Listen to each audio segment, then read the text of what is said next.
They're tracking down everyone who was there. You know that's right. You know that. Yepers. Videos and cell phones. Government's closing in. Wasn't that, bad? I don't care. How can you not care? Because I didn't break any laws. Tell me the law I broke. You smashed through police barricades and you overtook the United States Capitol. I didn't break any laws. You carried your weapon on the federal grounds. Okay. Okay, I carried my weapon on the federal grounds that we own, that American citizens own. Paying taxes gives you no right. Who said I pay taxes? What? I had every constitutional right to carry a weapon and to take over Congress. Just because a law is written does not mean it's the right law. We went in there, they scurried away like rats and hid. That is how you do it. That was a scene from the new Off-Broadway play, Fatherland, which opened last week. It's based on the trial of Guy Wesley Reffitt, the first American convicted for the attacks on January 6th. Prosecutors say Reffitt, quote, lit the match for the mob at the Capitol. The play is told from court transcripts, case evidence, as well as public statements, and it centers on the relationship between the defendant and his son, who reported him to the FBI and then later testified against him in court. Joining us now is Guy Reffitt's son, Jackson Reffitt, as well as Stephen Sachs, who conceived and directed Fatherland. Thanks to you both for being here. Jackson, we will start with you. Let's talk a little bit, if you don't mind, about the real-life incident here after January 6th and what compelled you to turn in your father. Well, the tip actually came in from before January 6th. My dad was getting way more radicalized as time went on, following Trump and isolating himself more and more, and it was terrifying. What were some of the signs you saw? He was watching all sorts of media that was terrifying. He isolated himself to online groups that were far-right, radical, and he was growing more and more violent, not to just the family, but to the people around him, and it scared me. And then when you saw it January 6th, how soon after did you realize your father was involved, that you had to act further? It was while they were pointing guns at the doors of the house. You saw him there?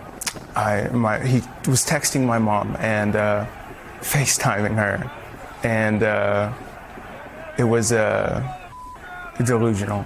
And did you have any hesitation about going further? I mean, he is your father, but as you say, you saw him there with guns, and prosecutors said he lit the match of January 6th.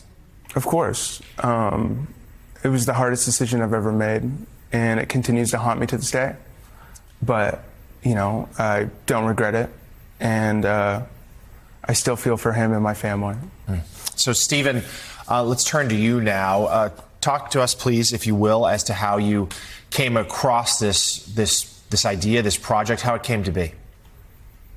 Well, I'm the artistic director of the Fountain Theater in Los Angeles, and we have a long history of creating and developing new work that is political or dramatizes urgent issues of the time. And in November, I was hunting for a work of theater that would somehow add our voice to the national election that we're involved in. I was reading all kinds of scripts, hunting for plays, wasn't finding what I was looking for, and then I remembered the story of this young man who turned his own father into the FBI because of his dad's role in the attack on the U.S. Capitol. So I Googled it, and when I discovered that the entire court transcripts were available online for public access because it was a federal case, and then when I clicked on the transcript and I read the testimony, Jackson's testimony, and the cross-examination between the two attorneys interrogating this young man in federal court who had just turned his father in to the FBI, I was riveted by it. And then I realized I have now found my play. So let's take a look at one of the more dramatic moments from the play, a fight between father and son. Everybody who was there on the 6th should be locked up for the rest of their lives. Everyone. Are you recording this? What? Are you recording this? No! I am not recording. You better not be. marry me.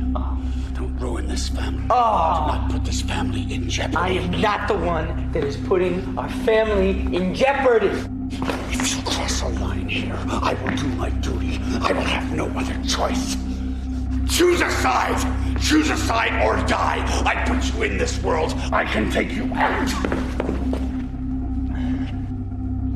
Don't turn your back on me! I'm not turning my back! Whoever turns his back on me is a traitor! Is that what's happening here? If you turn me in, you are a traitor. And traitors get shot. Stephen's just extraordinary drama there. A family story, but also, as you started to allude to, so much bigger. One that the nation is still processing day in and day out, where there are still January 6th cases being brought to trial every week. And, of course, it's at the forefront of another election. Absolutely. And what to me makes this theater work really stand out is that it is verbatim. It's verbatim theater. This is not a play that I wrote. Every word of this play comes from court transcripts, public statements, and case evidence. So every word is the truth coming from the people who spoke it. And it really does dramatize a large political story that this nation is still grappling with. But at the heart of it, Fatherland is a father and son story. It's a story of a young man who somehow must summon the moral courage to stand up and speak out against his own father. To me, it has the echo of Greek tragedy. It's Shakespearean in a way, and yet deeply American.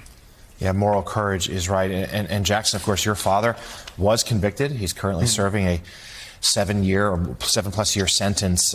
What is it like for you to see moments from your life, the most difficult moments of your life, being played out on stage like that? So I initially saw it about a week ago, and they wanted me to read the scripts. And I said no. I wanted to be utterly surprised, not only because I was so nervous about like the expectations of such a sensitive topic that has affected thousands of people like in this very room that have been affected by radicalized people in these isolated, dangerous environments. So walking into that theater, I was utterly terrified, but walking out, I had finally cried. Because through this entire experience, it was nearly impossible for me to cry. Just because it's one thing after another, trying to be a better man. But walking that theater and it being verbatim, which, you know, I didn't even know it really was until I left that theater, it broke me. It was one of the only times I could actually cry about it because, you know, you're just retrospectively looking at stuff that, you know, it's almost like brain fog to a degree when you look back on it, just because it was so insane. Well, he certainly displayed extraordinary bravery. Fatherland is playing right now through November 23rd at New York City Center, Stage 2. Jackson, Reffitt, and Stephen Sachs, thank you both very much for being here. Thank you so much.